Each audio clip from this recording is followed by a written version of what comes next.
They slapped red stop work notices all over my roof like I'd committed a crime. 24 solar panels, brand new, still smelling like fresh wiring and optimism, suddenly wrapped in violation tape. And the craziest part wasn't even the fines or the threats. It was that the people trying to shut me down didn't even have the authority to be there in the first place. Or at least, that's what I thought at the time. I remember just standing in my driveway, keys still in my hand, staring up at my own house like it didn't belong to me anymore.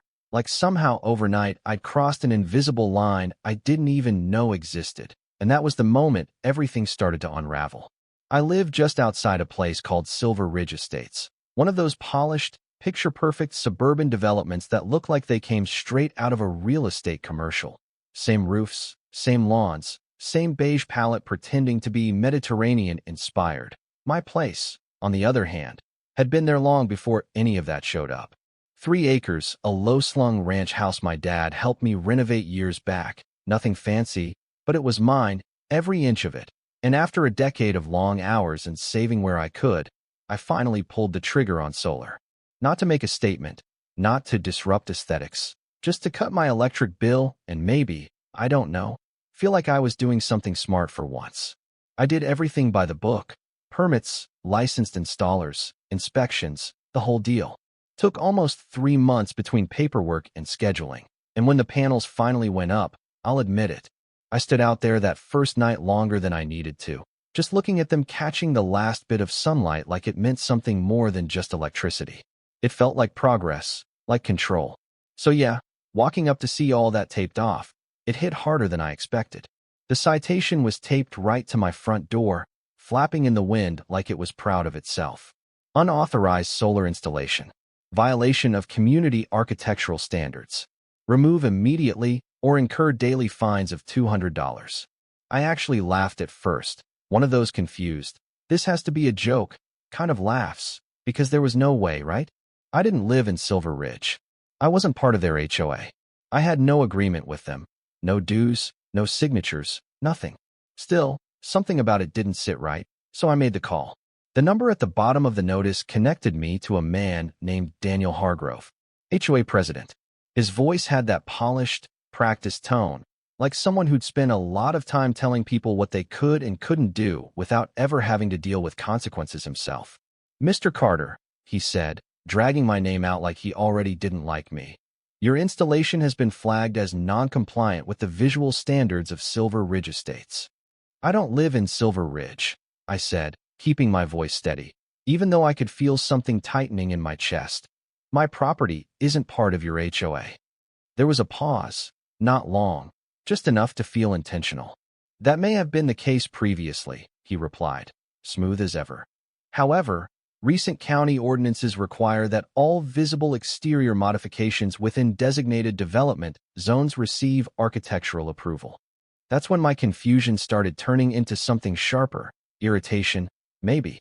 "So you're telling me," I said, "that you can dictate what I do with my own house on land I've owned for years, because you don't like how it looks?" "It's not about preference," he said, though you could practically hear the smirk through the phone. "It's about maintaining community standards." Community standards, that phrase stuck with me. Not because it made sense, but because it didn't. After we hung up, I just stood there in my kitchen for a while, the notice still crumpled in my hand, trying to piece together how any of that could possibly be legal.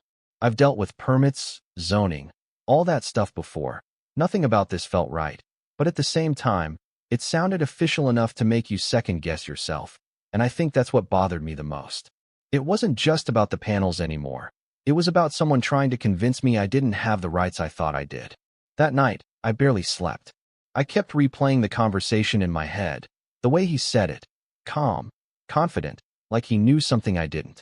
And maybe he did, or maybe he was just betting I wouldn't push back. The next morning, I started digging.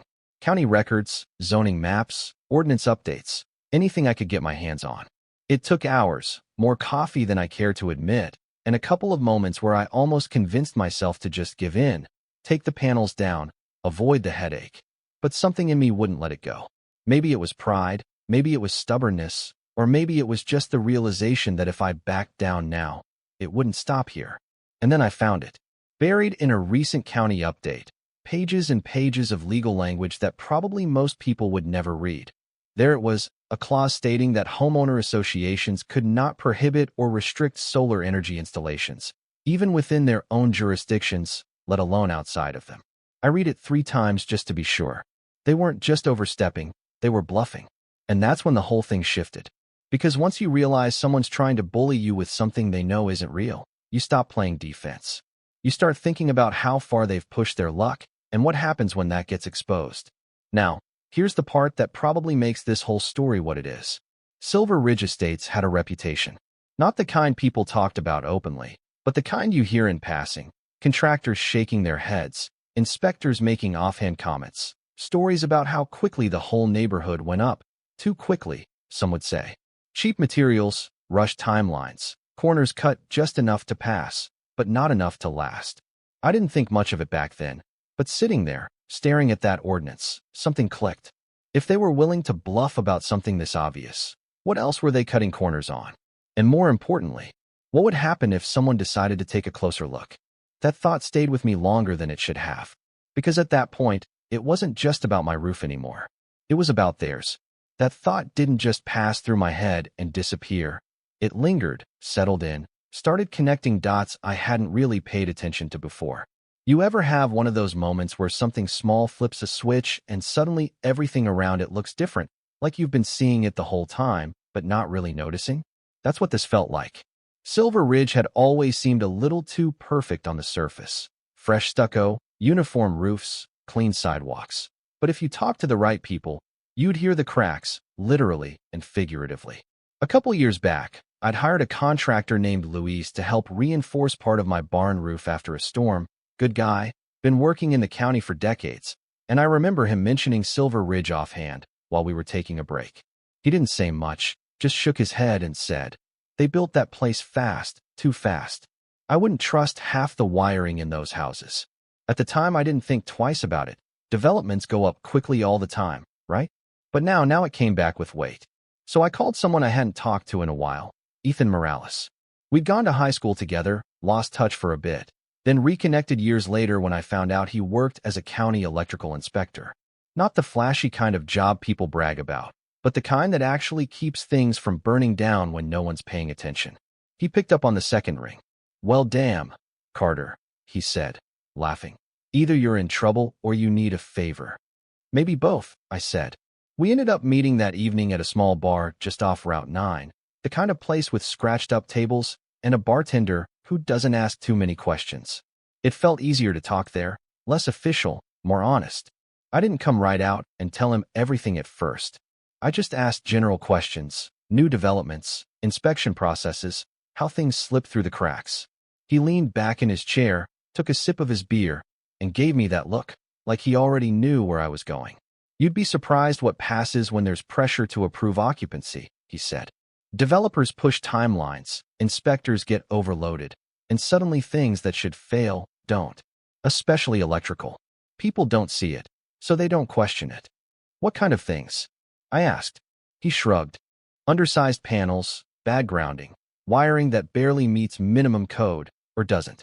Stuff that won't necessarily fail right away, but give it time. Load it up, hot summers, everyone running AC. That's when problems start." I nodded, trying to keep it casual, but inside something was locking into place. "And if someone had concerns?" I asked. "Like, hypothetically." Ethan smirked. "Hypothetically? Concerned citizens can report potential safety issues. Anonymous tips get priority, especially if they mention fire risk. We're required to investigate within 48 hours. There it was. He didn't push further, didn't ask why. I think he knew better. Guys like Ethan see enough to understand that sometimes people don't ask questions unless something's already wrong. We finished our drinks, talked about old times for a bit, but my mind wasn't really there anymore. It was already moving ahead, running through possibilities, consequences, and yeah, I'll admit it, part of me hesitated. This wasn't just filing a complaint about noise or trash pickup.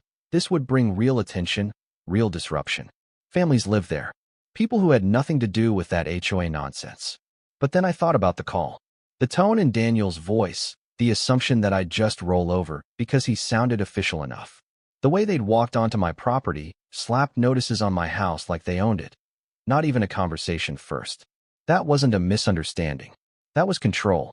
And if they were willing to push that far on something they had no right to, what were they ignoring inside their own neighborhood? I went home that night, sat at my kitchen table, and stared at my laptop for a long time before I did anything. The report form was simple. Too simple, honestly. Name optional. Description of concern. Location. I kept it factual, careful with the wording. Unusual electrical behavior observed in multiple homes. Frequent light flickering, possible overheating, concern for improper load handling, and grounding issues. No lies. Just emphasis. I hovered over the submit button for a second, longer than I'd like to admit, then clicked. And just like that, it was out of my hands. Tuesday morning, I was out front pretending to check something on my truck when I heard it. Engines, multiple, heavy. I looked up and saw county vehicles rolling into Silver Ridge, one after another. White trucks, equipment trailers, guys in reflective vests stepping out like they already knew it wasn't going to be a quick visit. It started quietly. A few houses at first, random selection, inspectors knocking, residents confused but cooperative. I could see it from the edge of my property, not close enough to hear everything, but enough to read body language. Clipboards out, panels being opened, photos taken. Then it shifted. You could feel it, even from a distance. More trucks showed up. Conversations got sharper. At one point I saw a homeowner step back, hands on his head, while two inspectors pointed at something inside his garage panel. Not a good sign. By midday, it wasn't random anymore. They were moving house to house with purpose. And then came the tags. Bright red, impossible to miss, same color as the ones on my panels. But these weren't warnings. These were unsafe for occupancy notices. First one, then another, then more. It spread faster than I expected. By Wednesday, the whole neighborhood was buzzing, not the good kind. Utility crews started showing up, digging, testing lines, opening up walls. Word got around quickly, something about undersized electrical panels, systems not meeting code for the actual load these homes required. Turns out, most of the houses were fitted with 150 amp service when they should have had 200. Doesn't sound like much to the average person, but it's the difference between a system handling daily life comfortably and one slowly cooking itself under pressure. And it wasn't just that.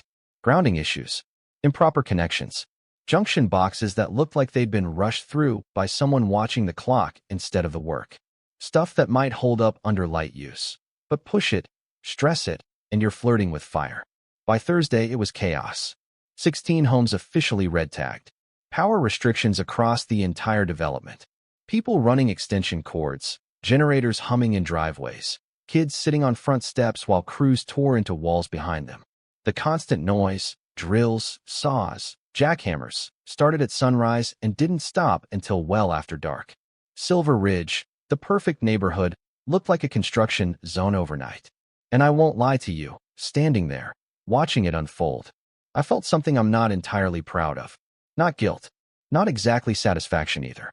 Something in between, like watching a truth surface that had been buried for a long time, and realizing you were the one who kicked it loose. I didn't celebrate. I didn't tell anyone. I just kept to myself, went about my days, answered a couple curious questions from neighbors who suddenly noticed the activity down the road, and waited. Because I knew sooner or later, Daniel Hargrove was going to show up. And when he did, it wasn't going to be the same conversation we had on the phone. He showed up Friday afternoon, not in the polished, composed way I'd heard over the phone, but slower, heavier somehow, like the week had taken something out of him. His car pulled into my driveway without much confidence, tires crunching over gravel like they didn't quite belong there, and for a second, he just sat behind the wheel, hands still, staring ahead, maybe rehearsing what he was about to say, maybe realizing none of it was going to sound the way it used to. I was out on the porch when he stepped out, leaning back in my chair with a glass of iced tea, nothing dramatic, just present.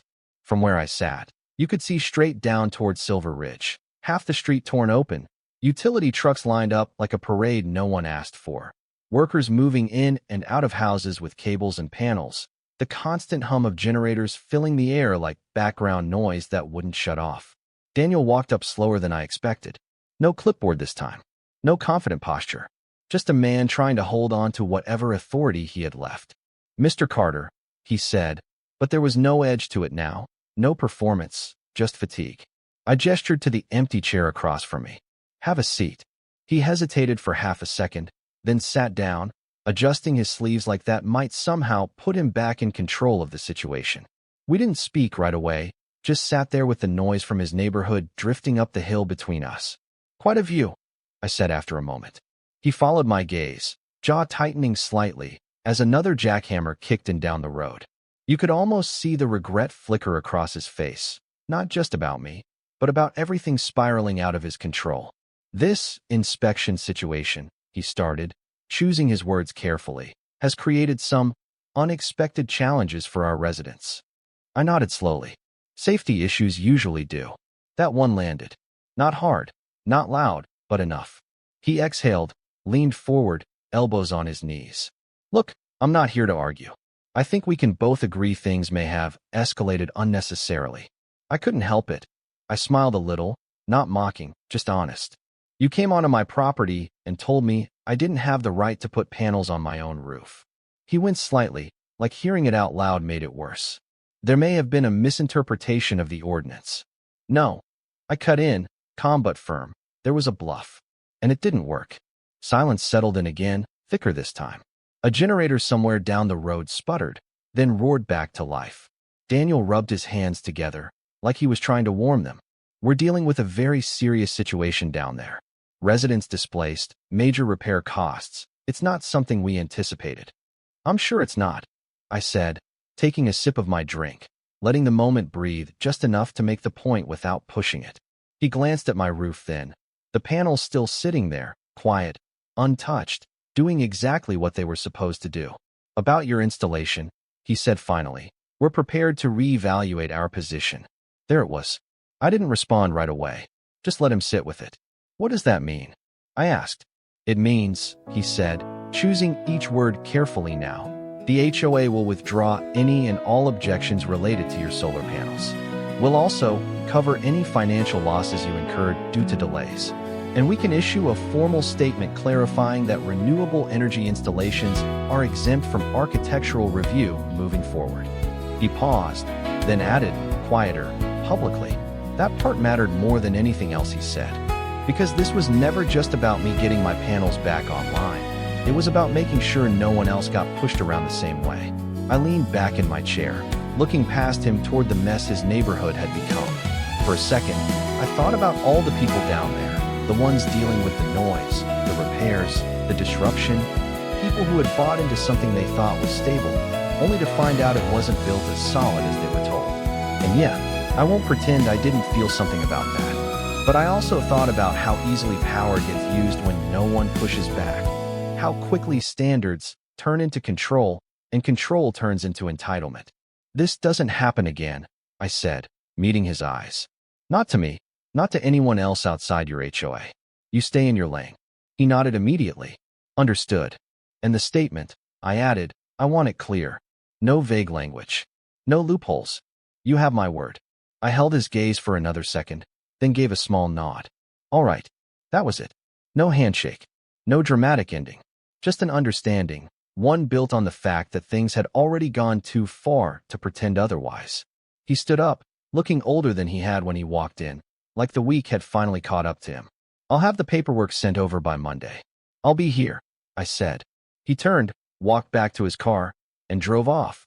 Not fast, not slow, just done. I sat there for a while after he left, listening to the distant noise, watching the crews keep working like none of it was personal, because to them, it wasn't. It was just another job. By the next week, my system was fully operational. Meter spinning backward just like it was supposed to, quiet, efficient, saving me about $200 a month. Nothing flashy, nothing worth a headline. Just steady, consistent progress. Down the road, though, Silver Ridge didn't recover so quickly. 3 months of repairs. Walls opened, systems replaced, inspections redone from the ground up. I heard the total cost floated somewhere around $1.3 million. Maybe more by the time everything was finished. And even after that, there was something different about the place. Not broken exactly, but not untouched either. Like people had seen behind the curtain and couldn't unsee it.